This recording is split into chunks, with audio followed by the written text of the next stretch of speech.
Hello and welcome to the WP Builds newsletter number 14. It was released on the 28th of May 2018 and it covers the news from the week beginning the 21st of May 2018.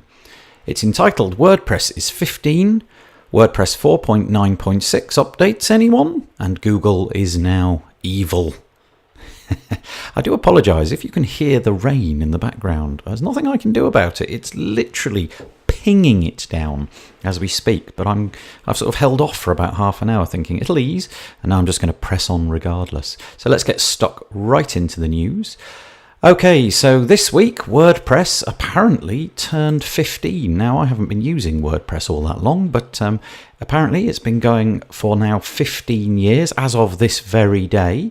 And if you go to wp15word.wordpress.net, you find yourself on a site, and this site has maps on it where you can join up with people who apparently are going to be celebrating. It's absolutely loads and loads. I mean, hundreds of parties going on all over the world in celebration of WordPress's 15th birthday. It's absolutely brilliant.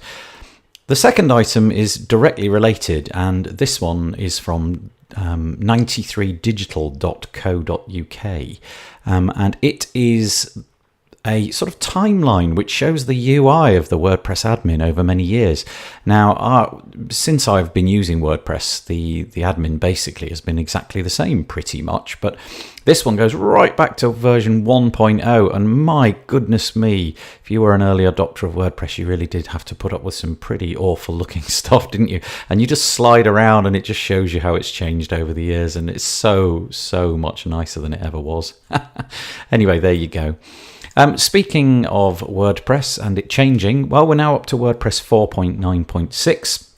And minor updates should apparently update themselves. And of course, we all know that. But this one didn't. And that's because during the initial rollout of 4.9.6, apparently some plugins had been misconfigured to do with the new privacy settings, and they were triggering fatal 500 errors. So they switched it off. And you'll have to manually update. Apparently, it's now been switched back on again, but 4.9.7, which is due out in a few weeks' time, will automatically update itself. But just in case you were panicking, that's why it didn't update itself. But you should probably go in and update it for yourself. Okay, the next one is all about the fact that Gutenberg is on the rise and is coming around the corner. And as of May the 18th, been quite a lot of updates. It introduces the plugin API that allows pinning items for quick access in the editor header. There's loads of refinements to the UI, various block tools. Toolbars now show the keyboard shortcuts used to access features. Also includes lots of improvements around the UI, lifting limits to various endpoints, capabilities, conditionals, etc. And actually, this is version 2.9, and the list is utterly massive. It's about, I'm guessing about 100 different bullet points of fixes and improvements. So it's really getting lots and lots of work now. We're not far off, are we? Next item is on the buddypress.org website. We're at BuddyPress 3.0.0, which is called Apollo. They have something new called Nouveau, which is highly original, to celebrate their 10 years. And it's a way of sort of presenting things differently. It allows modern markup, fresh JavaScript-powered templates, full integration with the customizer, allowing more out-of-the-box control of BuddyPress content, support for WP CLI, control site-wide notices from the dashboard, and the list goes on. There's absolutely loads of improvements. So if BuddyPress is your thing, go and update it. Okay, we all know that we all could do with about 500 more page builders. So here we go. Here's one. Blocks, B-L-O-X. I've got this from the WPLift.com website. Blocks page builder is being reviewed. I'm not going to dwell on it for too long, but needless to say, another page builder has arrived with lots and lots of features. Very fully featured free version. I think it's going to be hard for them to get traction with the incumbent players, but there you go. If you want to check it out, go and click the link and you can see what all the fuss is about. Okay, WooCommerce is updating to 3.4. It's a little bit of a minor release. Nothing. It should just be entirely update compatible, no problems. It adds GDPR compliance tools and settings, which are all about users exporting their data and erasing it, and anonymization of things.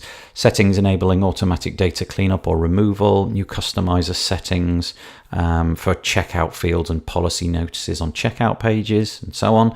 And then the geolocation plugin, which WooCommerce uses, is called Geolite, and they've now upgraded to Geolite 2. I'm not entirely sure what the benefits are of Geolite 2 over 1, but anyway, it's been updated and it should just all work. But again, watch out if you're on WooCommerce. 3.4 might be something you want to look at. Okay, if you're a WordCamp person, WP Tavern tells us that Marcel Schmidt has released a WordCamp for iOS app. Now, it's not official, and there is a feeling that he'll have to rename it because the word WordCamp is copyrighted by the WordPress Foundation, or trademarked, should I say.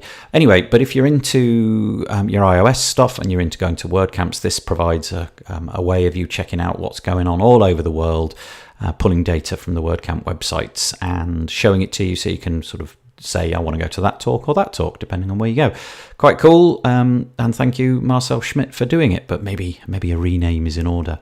Okay, the next one is from Yoast, and Yoast told us just a few weeks ago that we needed to provide longer meta descriptions in order to satisfy Google's curiosity, up to 320 characters. Well, apparently Google's changed its mind, and it's now decided not to show 320 characters. It's only going to show something like 150 to 170.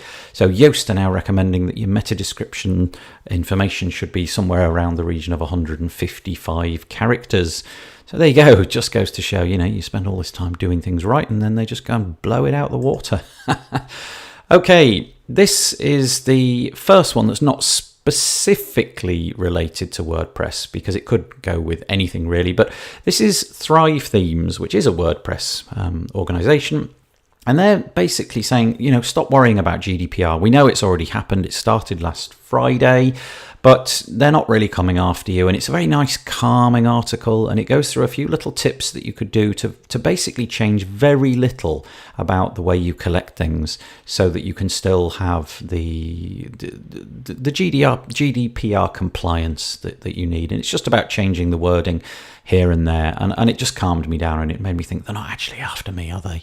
Having said that, I bet one of you is going to come after me now. Okay, Google apparently is now evil. Well, they've dropped the "don't be evil" from the preface code of conduct, from the preface of their code of conduct. Bit of a storm in a teacup, this. A lot of the tech blogs went absolutely berserk and kind of cried foul, and all that really happened was they'd got rid of it from the preface, and it's still in their code of conduct, but it's buried a little bit further in. They just thought it didn't make good copy having it right at the very start, so lots and lots of people running around with their hair on fire, and it's still there. I don't think Google have any intention to be specifically evil, shall we say.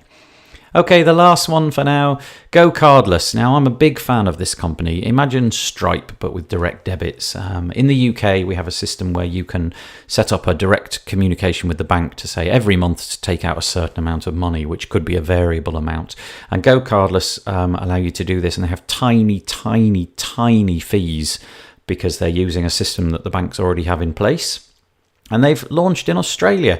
Now, I cannot speak for the Australian implementation of this, but what I can say is if it's anything like the UK one and you've got recurring revenue, this is definitely something to check out because you might make a saving here or there. Great, thank you for that. Please go and press buttons on the podcast player and share this.